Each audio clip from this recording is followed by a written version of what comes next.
Le fond d'une personne ne change jamais. Ce n'est pas l'argent qui est mauvais, c'est la personne qui l'utilise qui l'est. C'est comme une personne qui utilise un couteau, qui se blesse avec le couteau, qui dit non, le couteau est mauvais, le couteau est mauvais. Non, le couteau n'est pas mauvais, c'est ta main qui a pris le couteau là qui est mauvaise.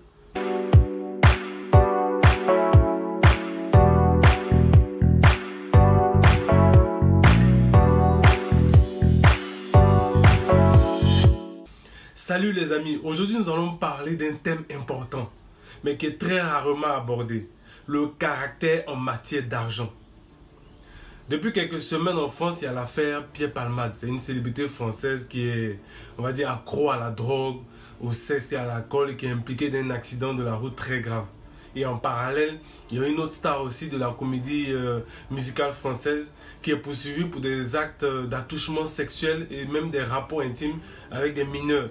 Donc, cela m'a fait penser à la citation du philosophe Héraclite. Il dit « Le caractère d'un homme fait son destin ». Je répète, le caractère d'un homme fait son destin. Alors, c'est quoi le caractère?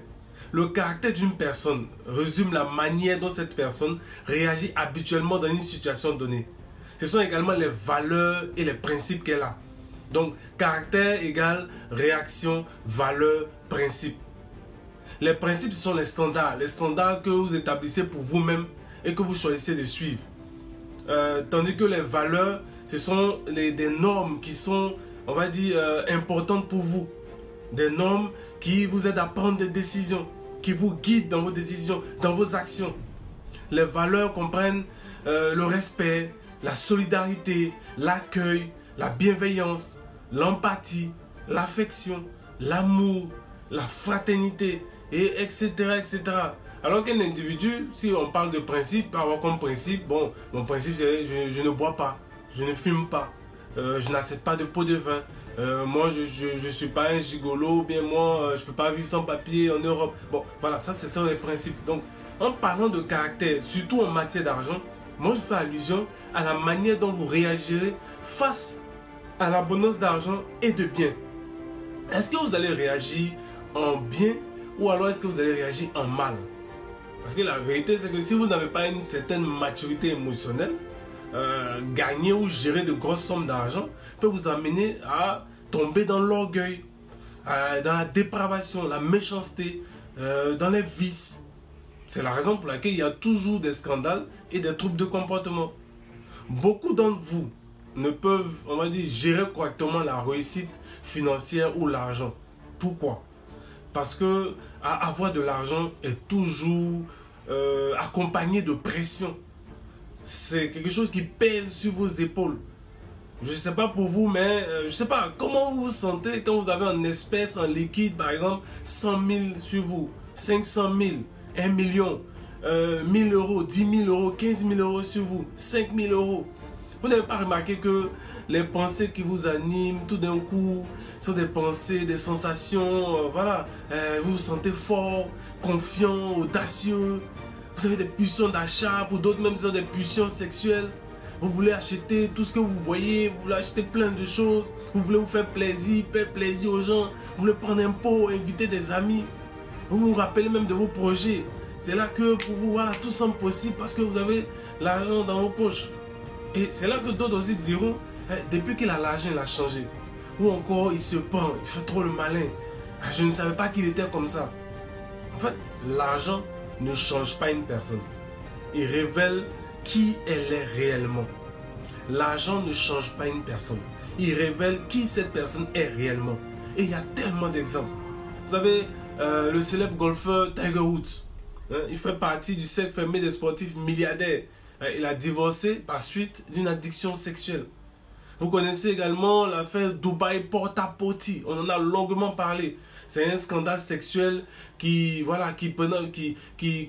incriminait certaines influenceuses qui apparemment ça donnait des actes scatophiles à Dubaï en échange de fortes sommes d'argent. Bon, pour ceux qui ne savent pas, la scatophilie, c'est un comportement sexuel déviant qui implique, on va dire, une attirance pour les excréments, les matières fécales. En français facile, on dira manger du caca, je suis désolé du thème, et boire de l'urine, et peut-être même d'autres choses. Miles Monroe a dit, si vous voulez connaître le caractère de quelqu'un, donnez-lui du pouvoir, une position ou de l'argent. Et remarquez bien dans la vie de tous les jours, lorsque quelqu'un a un pouvoir, lorsque quelqu'un a une position, il est un directeur, il est un manager, ou lorsque quelqu'un a de l'argent, vous voyez que son comportement change, que ce soit en bien ou en mal, positif ou négatif. Donc le plus grand obstacle à la réussite d'une personne, c'est le défaut de caractère. Parce que l'argent n'est qu'un outil. L'argent ne change pas une personne. L'argent révèle qui vous êtes réellement. Si vous êtes quelqu'un de bon, alors que vous n'êtes pas riche, alors que vous n'avez rien, alors que vous êtes au chômage, alors que vous êtes hébergé par quelqu'un, alors que vous n'avez pas de papier, alors que, je ne sais pas, quelle que soit votre situation, il y a fort à parier que lorsque vous devenez riche, lorsque vous gagnerez beaucoup d'argent, lorsque vous aurez de l'argent, vous continuerez à être généreux. En revanche, si vous êtes une personne méchante à la base, si vous venez à gagner plus d'argent, vous utilisez cet argent pour faire encore de mauvaises choses. Donc, le fond d'une personne ne change jamais. Ce n'est pas l'argent qui est mauvais, c'est la personne qui l'utilise qui l'est. C'est comme une personne qui utilise un couteau, qui se blesse avec un couteau, qui dit non, le couteau est mauvais, le couteau est mauvais. Non, le couteau n'est pas mauvais, c'est ta main qui a pris le couteau là qui est mauvaise.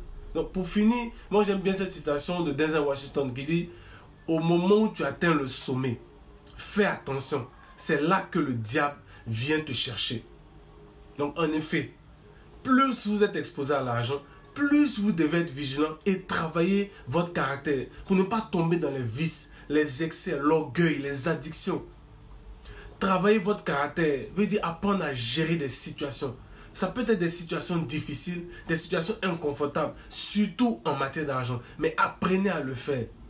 C'est très important. Le caractère est très important. Soyez humble. Merci d'avoir regardé cette vidéo. Dites-moi ce que vous en pensez dans les commentaires. Partagez-la et surtout abonnez-vous. À bientôt.